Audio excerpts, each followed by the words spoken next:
Should the Seattle Mariners give Victor Robles a chance? Let's talk about it.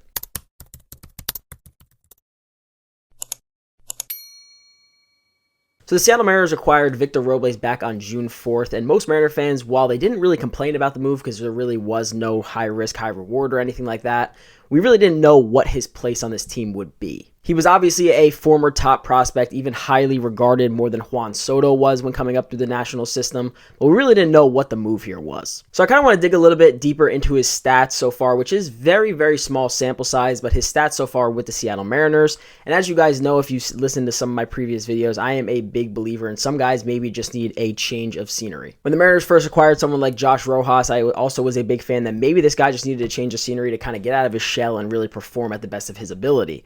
Now, Josh Rojas obviously is not some kind of all-star or just absolute star in general, but he is a very good player that can play every single day for the Mariners. And maybe, just maybe, Victor Robles can be that kind of guy and just be an everyday corner outfielder for the Mariners, but we unfortunately won't know unless he gets that everyday shot. So I posted this tweet over on X, and I really just wanted to show you guys how well Victor Robles is performing since becoming a Seattle Mariner. So as I said, they acquired him on June 4th, and this is an extremely small sample size, as I also said, but it is only 27 plate appearances. But from June 4th, when he was acquired, to July 9th, Robles leads the team in WRC plus with 206, slugging with a 636, on-base percentage with a 440, batting average with a 364, and the lowest K rate on the team at a 14.8%. As you may have also seen in that tweet, I did say he was a former top prospect, more highly regarded than Soto was coming up, so I don't see why the guy doesn't deserve an everyday shot. Dom Canzone was pulled out of last night's game with a potential injury, so maybe he might be going back on the injured list. We don't know that yet. But if he is, I really do think Victor Robles should be an everyday corner outfielder with Luke Raley as well, unless they want to platoon, obviously, when a lefty is pitching, but that's up to Scott, not us. But I think the main thing that I don't understand is, like I said, this is an extremely small sample size for the major league level,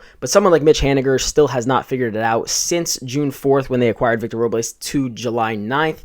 Mitch Haniger has been hitting 175. He has an 81 WRC plus in that time span, as well as a negative .2 WAR, so realistically, how much worse could it get? Mitch also has a negative .7 WAR this entire season, so again, I am all on board to give Victor Robles a shot. Another little interesting statistic that my guy D-Train over on Twitter had sent under the post that I posted about Victor Robles is that he is 7th on the Seattle Mariners amongst qualified people in terms of B WAR with a .5. So in that very short time span, Victor Robles already has a higher WAR than Ty France, Dominic Canzone, Mitch Garver, Mitch Haniger, Jorge Polanco, and all these guys. He just has really just been producing for the Mariners in that very small sample size. But also in that small sample size with the hits that he also has been slugging a decent amount. He had his first home run not too long ago as well. I believe he has 2 or 3 doubles as well. So he is also slugging. He's not just hitting, singles all day. But again, also another thing that impresses me is that K rate. We know how much the Seattle Mariners strike out, and having a guy in the lineup that can actually hit for consistent average, which I'm not saying he will, I don't know.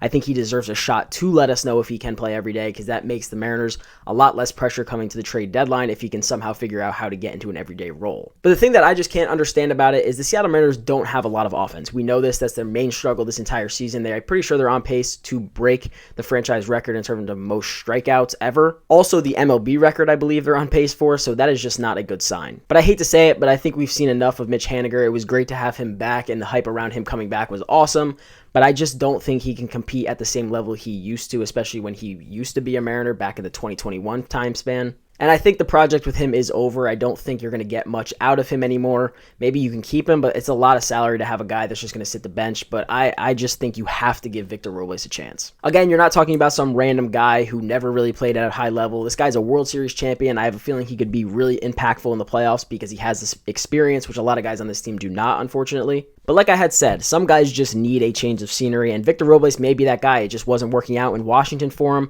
Maybe he just needed to get out, find a new team that he could really just rock with and really just feel comfortable with. And we know the Seattle Mariners clubhouse is very welcoming, and they do have a great clubhouse culture, so maybe that has had a huge impact on his performance, and maybe he can go out there and be the everyday corner outfielder that we're looking for. But like I said, I don't think it can really get any worse. We've seen what Mitch Haniger can do. We've seen what Dom Canzone has been doing for the most part this season, which hasn't been great, but it's been better, obviously, than Mitch. But I say we just give Victor Robles a shot. Let him play 10 straight games and see what happens. Please let me know what you guys think down in the comments and if you think Victor Robles should be given that shot. Otherwise, I hope you guys did enjoy the video, and I'll see you guys in the next one. Peace out.